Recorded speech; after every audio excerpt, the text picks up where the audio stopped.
현대인들은 바쁜 삶을 살아가고 있는 것 같습니다. 생활 전선에서 또 학교 학생들은 학업으로 또 여러 가지 일들로 인해 우리가 바쁘게 살아갑니다. 그러다 보니까 현대인들이 입에 달고 사는 단어가 있습니다. 바로 피곤하다라는 단어이지요. 아유 피곤해, 아이고 힘들어, 이런 이야기들을 참 우리가 많이 하게 됩니다. 직장 생활하는 사람들도 항상 피곤하다 그러고 쉬었으면 좋겠다 그러죠. 공부하는 학생들도 피곤하다고 하고 쉬었으면 좋겠다 말합니다. 어려서부터 이 경쟁 사회에 살아가다가 보니까 더 그런 것 같습니다. 요즘에는 학생들 보면 컴퓨터, 스마트폰, 태블릿 PC 이런 걸 보면서 살다가 보니까 또 목이라든지 몸에 긴장을 해서 더 피곤한 것 같습니다. 좀 하루라도 아무 생각 없이 쉬어봤으면 좋겠다 이런 생각이 들 때가 있지요. 요즘같이 날씨가 무더운 때에는 열대야로 말미암아 숙면을 취하기가 어렵지 않습니까? 그러다 보니까 하루 종일 피곤함을 느끼게 되는 것 같습니다. 피로를 풀어보기 위해 스트레칭도 해보고 운동도 해보고 여러 가지 방법들을 동원해 봅니다만은 이러한 방법으로 피로를 몰아내고 쉼과 회복을 가지고 오는 것은 쉽지 않은 것을 우리가 경험을 합니다.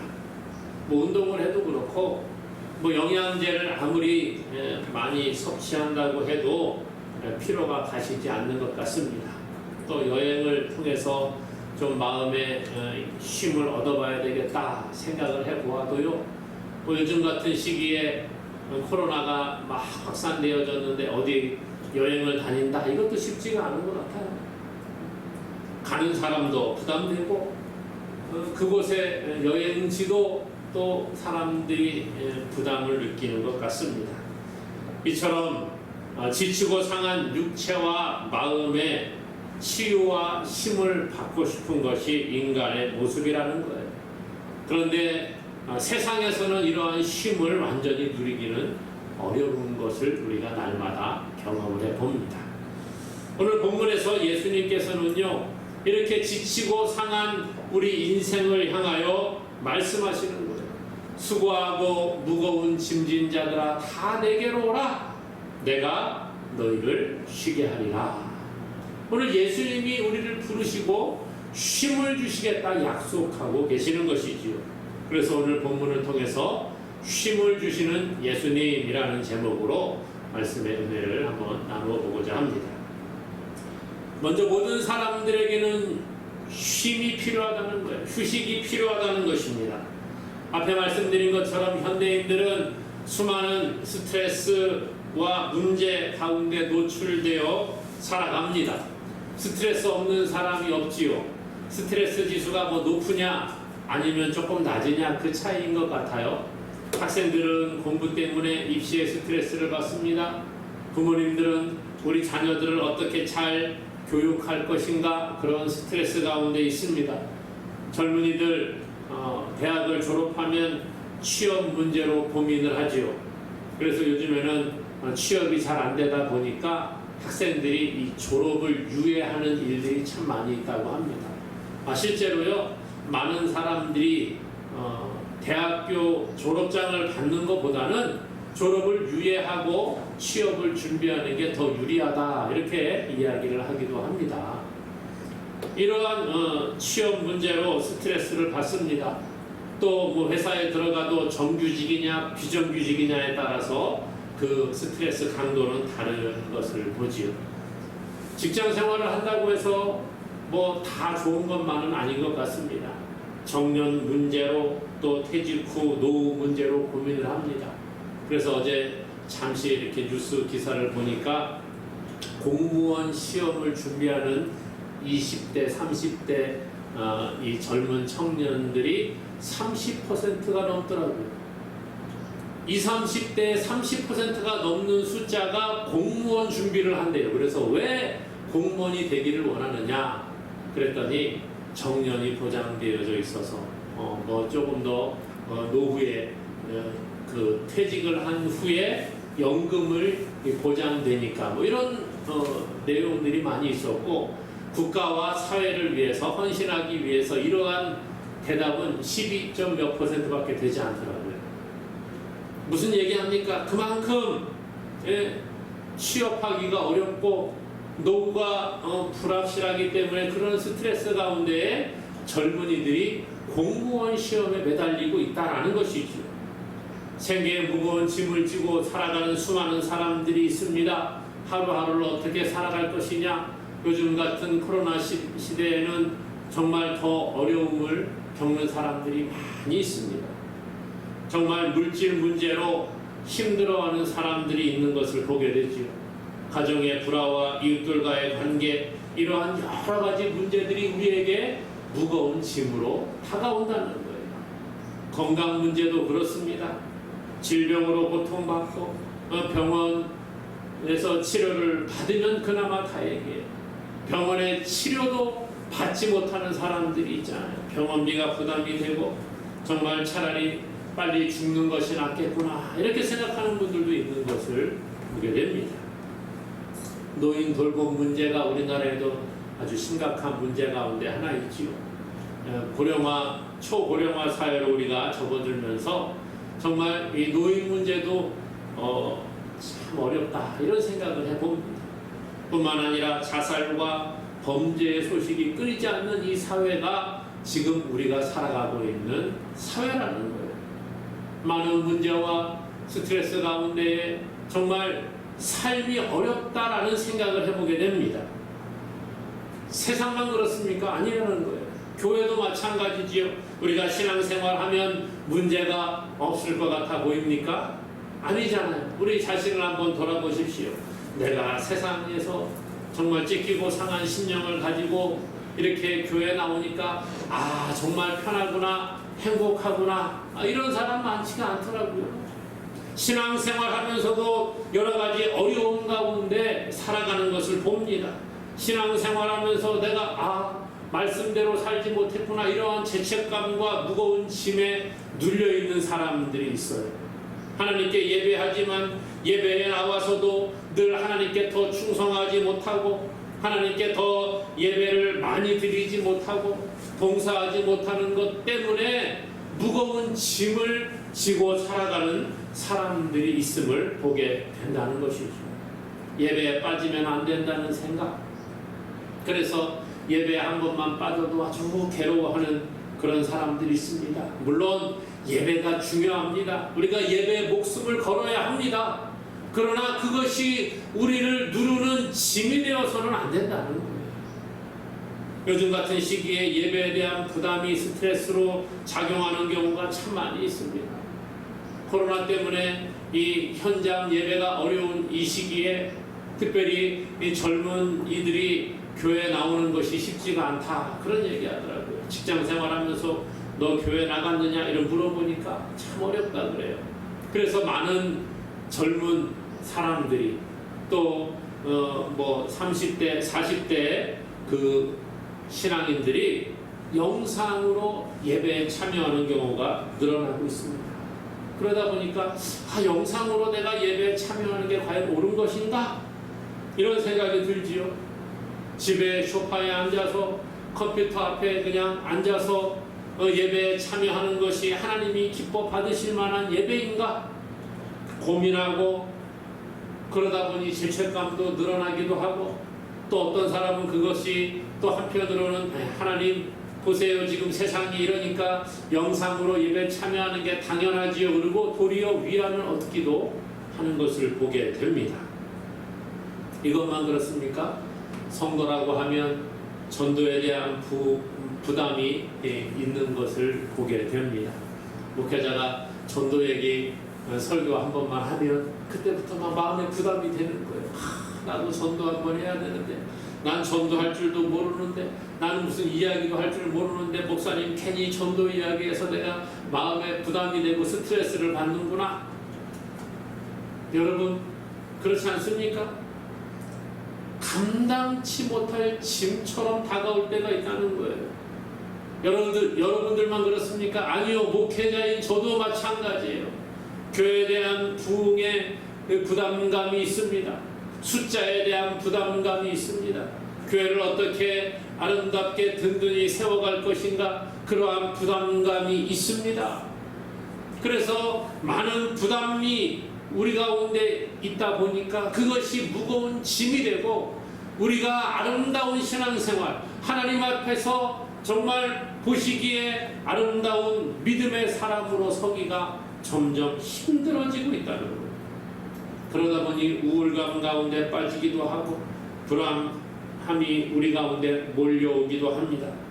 무거운 짐을 지고 살아가니까 만성 피로에 시달리는 우리의 모습을 볼 수 있다는 것이, 쉼이 필요한 자들, 그럼에도 불구하고 쉼을 누리지 못하는 모습이 우리의 모습이라는 겁니다. 정도의 차이가 있을지는 모릅니다만은 모두가 다 무거운 짐을 지고 살아간다는 거예요. 아무 생각 없이 푹 쉬었으면 좋겠다. 하루라도 좀 아무 생각 안 하고 쉬어봤으면 좋겠다. 이런 생각 들지 않습니까? 저도 그런 생각 들 때가 참 많이 있어요.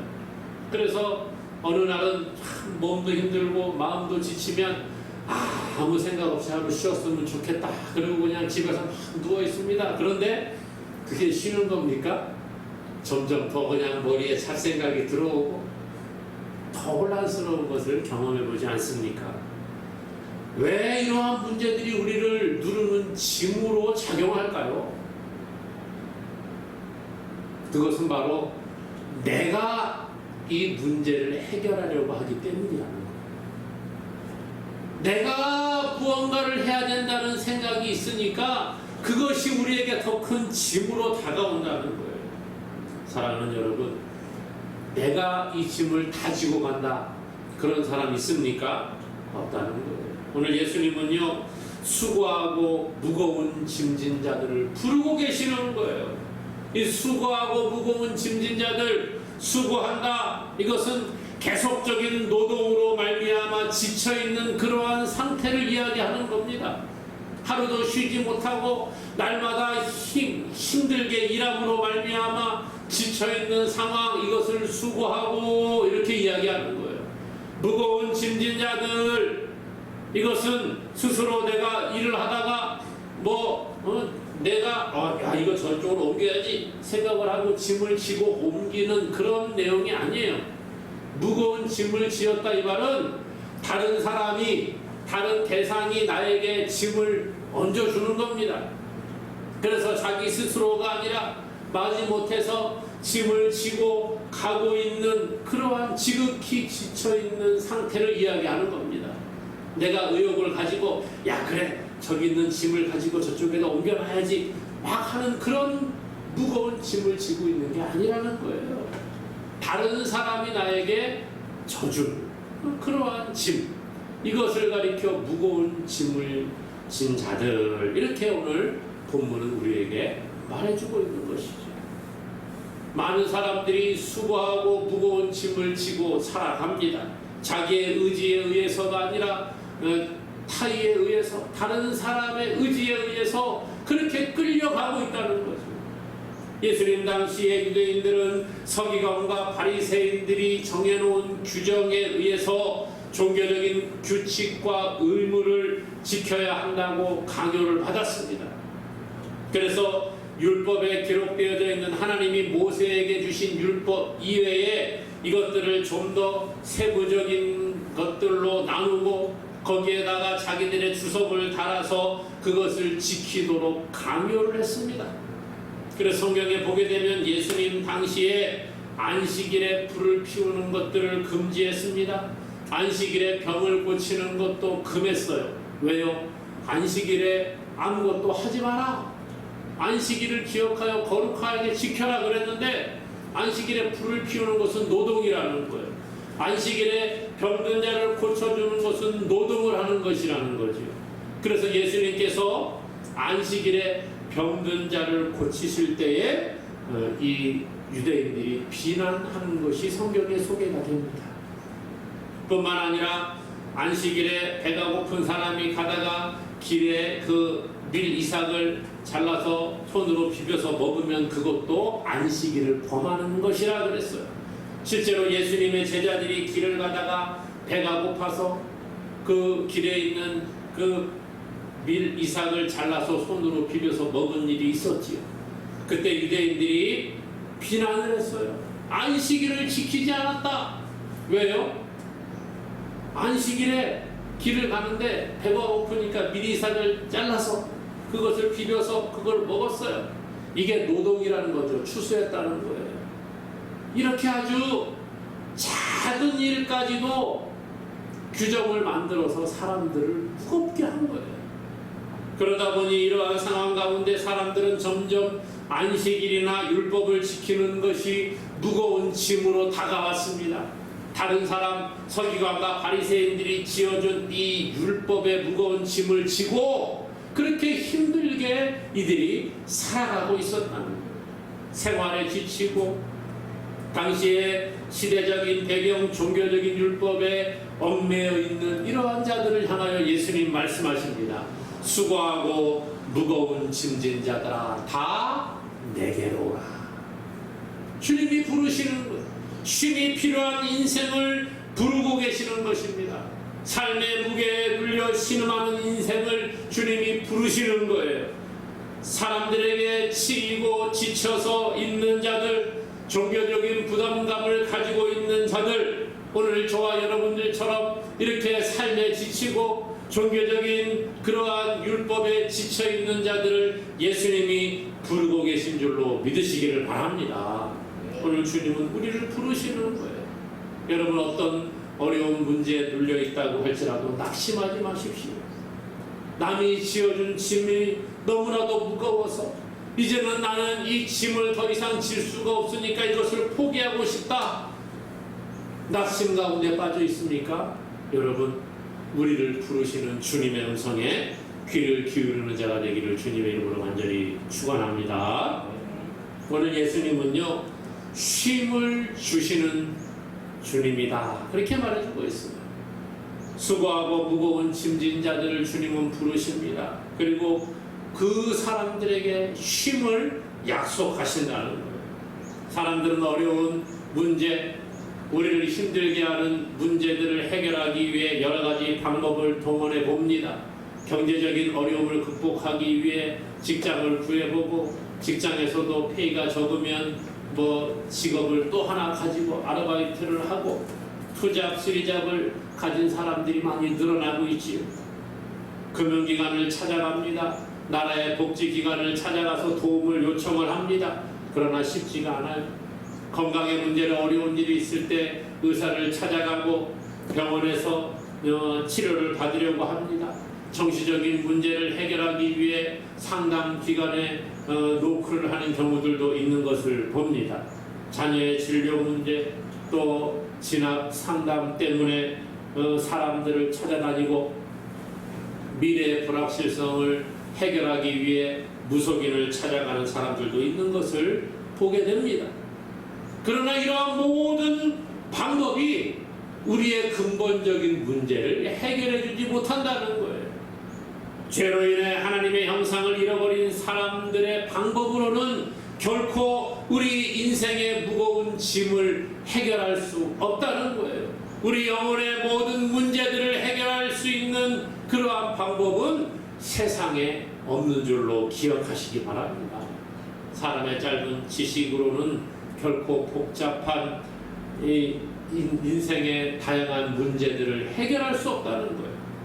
오늘 그러나 예수님은 우리에게 소망의 말씀을 하고 계십니다. 28절에 보니까 수고하고 무거운 짐진 자들아 다 내게로 오라. 내가 너희를 쉬게 하리라. 수고하고 무거운 짐진 자들을 부르시는 거예요. 왜요? 쉼을 주시겠다는 것입니다. 오늘 예수님은 무거운 인생의 짐을 지고 가는 자들을 향하여 쉼을 약속하시는 줄로 믿으시기를 바랍니다. 인생에 쉼을 줄 수 있는 분은 오직 예수 그리스도 한 분밖에 없는 줄로 믿습니다.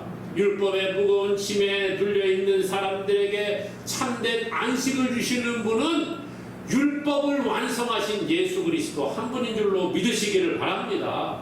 인생의 모든 문제, 찢기고 상한 심령, 상처받은 영혼을 치유할 분은 오직 예수 그리스도 한 분밖에 없다는 거예요.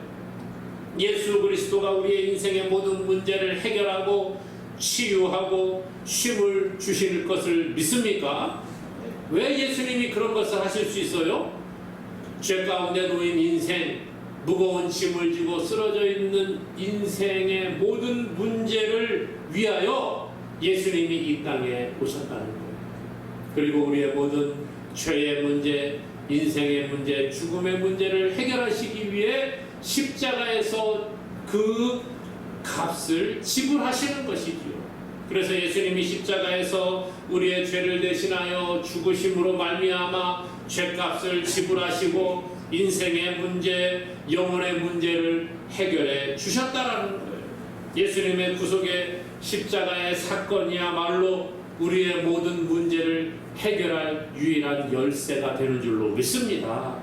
이 땅에서 우리가 겪는 모든 무거운 문제를 예수님이 친히 겪으셨잖아요. 우리의 인생을 이해하지 못하는 분이 아니라는 거예요. 예수님은 이 땅에서 모든 어려움을 다 겪으셨어요. 우리 사람이 겪을 수 있는 모든 문제들을 다 이미 경험하셨다라는 거예요.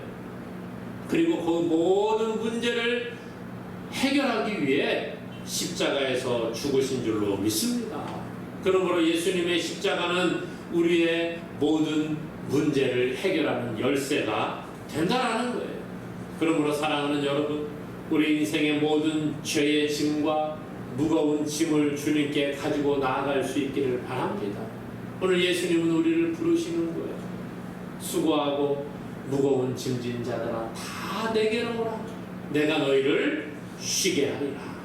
쉼을 주시는 예수님 앞에 우리의 문제를 가지고 나아갈 수 있기 바랍니다. 여러분, 무슨 문제가 있습니까? 어떤 사람은 남들에게 말할 수 없는 그러한 문제가 있을 수도 있어요. 그냥 우리가 가지고 있는, 목사님, 저는 몸이 좀 여기가 안 좋아요. 저 이것을 위해서 기도해 주세요. 이럴 수 있지요. 목사님, 우리 자녀가 참 나를 힘들게 하는데 위해서 기도해 주세요.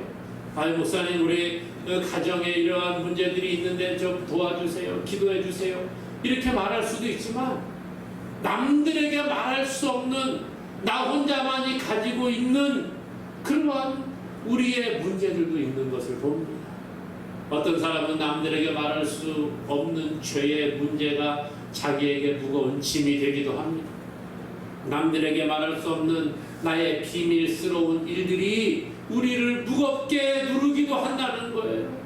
남들에게 말하기 창피한 일들이 우리 가운데 있을 수 있습니다.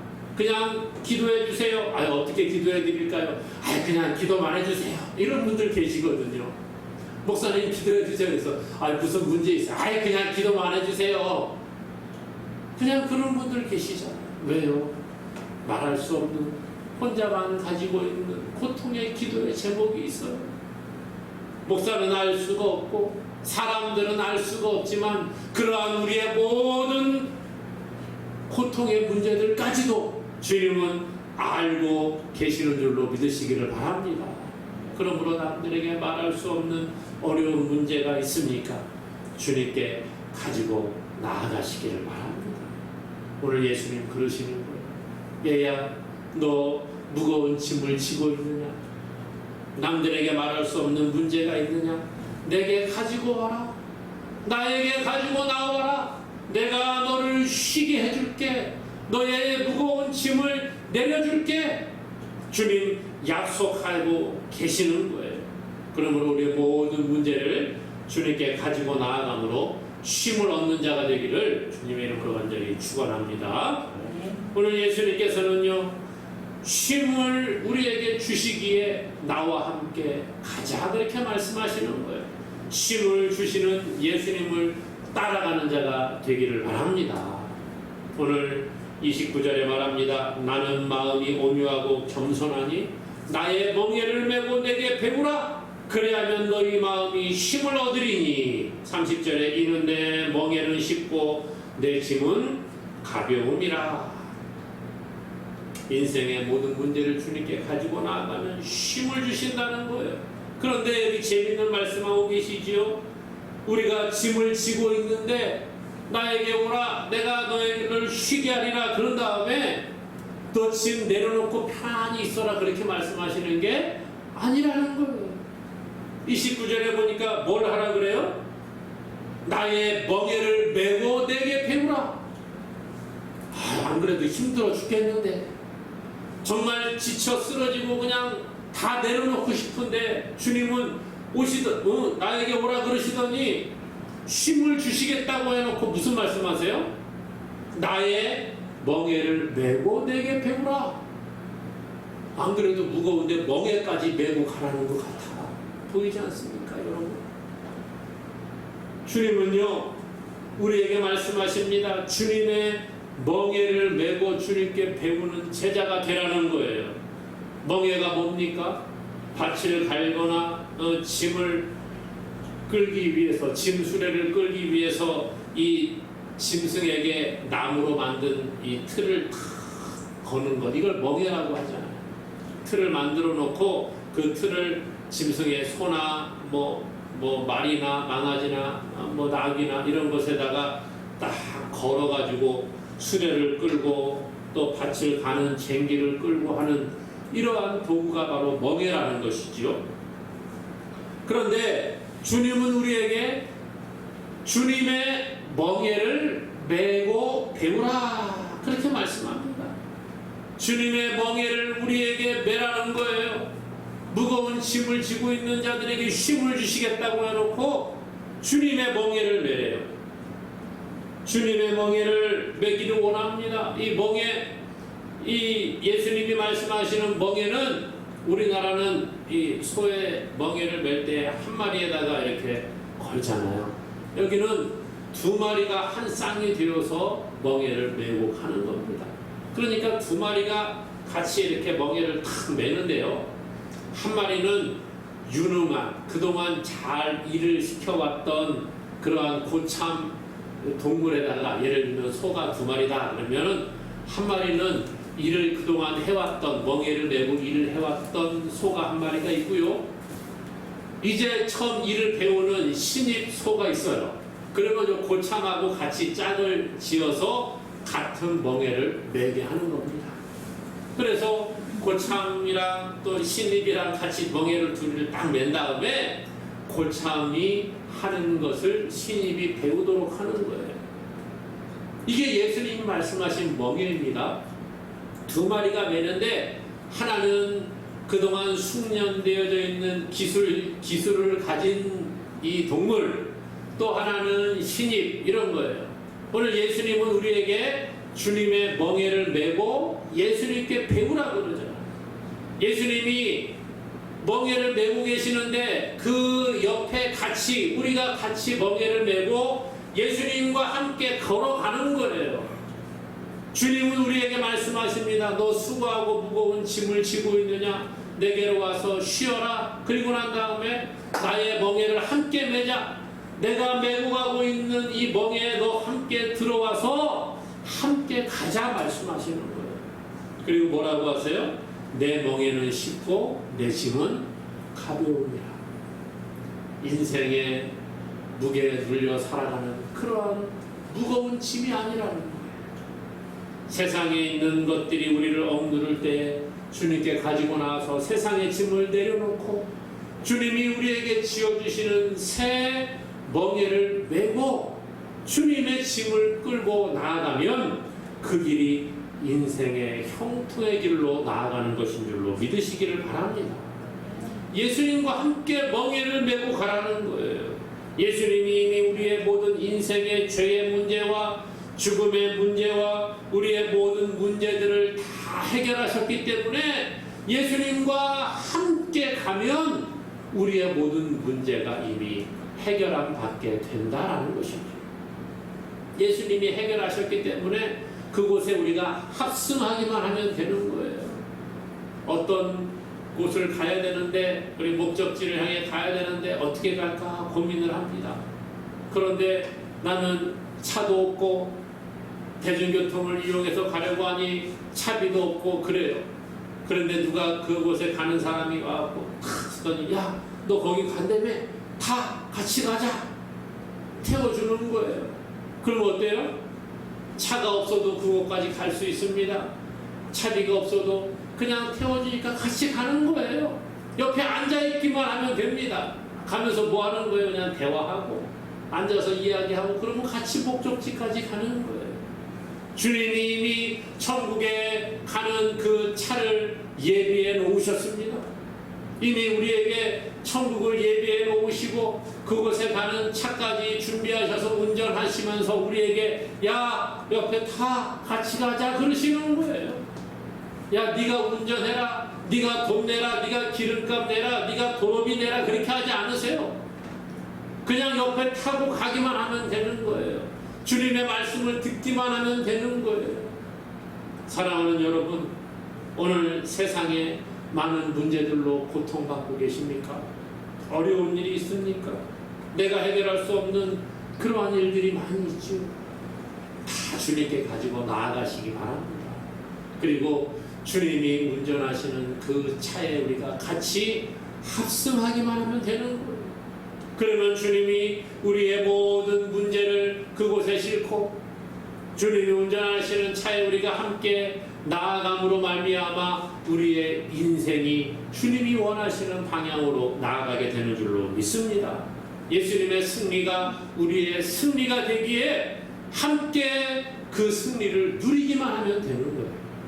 사랑하는 여러분, 세상의 짐이 아무리 힘들고 우리를 억누른다고 할지라도 쉼을 주시는 주님이 계시기에 우리에게는 참 평안과 참 안식과 참 기쁨이 예비되어져 있는 줄로 믿습니다. 그러므로 오늘 승리하신 주님의 승리를 따라 우리가 나아가야 합니다. 우리에게 쉼을 주시는 그 예수님을 따라갈 때에 우리에게 승리가 있는 줄로 믿습니다. 내 힘이 아니라 예수님이 주시는 힘을 힘입어 나아갈 때에 승리하게 된다는 거예요. 그러므로 오늘 힘을 주시는 예수님께 나아감으로 주님과 함께 동행함으로 승리를 누리는 저와 여러분 되기를 다시 한번 주님의 이름으로 간절히 축원합니다.